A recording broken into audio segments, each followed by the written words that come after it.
عمیق ترین ذکر که ذکر قشنگیه چه ذکریه؟ اون وقتیه که آدم خودشو فراموش کنه. و رفقا شوخی نداره، این یک واقعیت. ما فقط تو روضه ابا عبدالله الحسین اینجوری هستیم.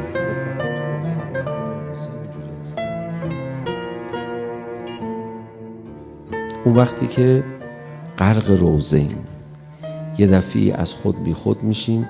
خدا شاید وسط روضه بیان بگن که چقدر حالا ثواب میخوای، چند قطره اشک شد با بابت هر قطره اشک. از کسی بیاد بگه میخوای بزنیش، میگه برو کنار، این حرفات چی داری میزنی؟ تو روضه که آدم این حسابا رو نمیکنه.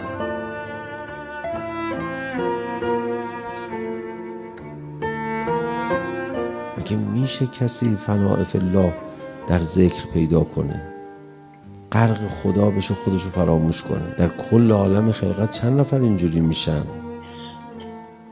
در هر قرنی، در هر عصری چند نفر اینجوری میشن؟ صدر روضه همون اول کار میبینی خدا یه تجربه عرفانی بهت میده. تو یه رتبه دیگه ای از حیات رو پیدا کردی. اصلا دیگه موقع گریه کردن برای امام حسین حساب نمی‌کنی امام حسین چقدر به نفعته. تو داری عاشقی رو تجربه می‌کنی. این یه رتبه دیگه از حیاته. بعضیا میگن که خب خدا مزه ذکرش و مزه محبتش رو به ما بچشونه بعد ما بریم. دنیا مزه خودش رو به ما زود میچشونه میریم سراغش. خدا میفرمه منم میچشونم. اومدی در خانه حسینم، مگه بهت بد گذشت؟ مگه کیف عالمو نکردی؟ خب بیشتر بیا در خونه حسین من.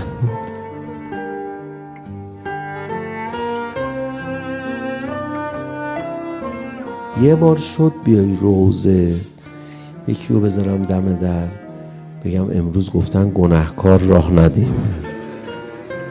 یه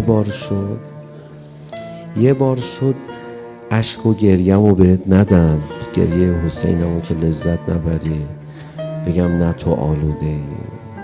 یه بار شد. بعضیا میگن که خب خدا مزه ذکرش و مزه محبتش رو به ما بچشونه بعد ما بریم. دنیا مزه خودش رو به ما زود میچشونه میریم سراغش. خدا میفرمه منم میچشونم. اومدی در خانه حسینم، مگه بهت بد گذشت؟ مگه کیف عالمو نکردی؟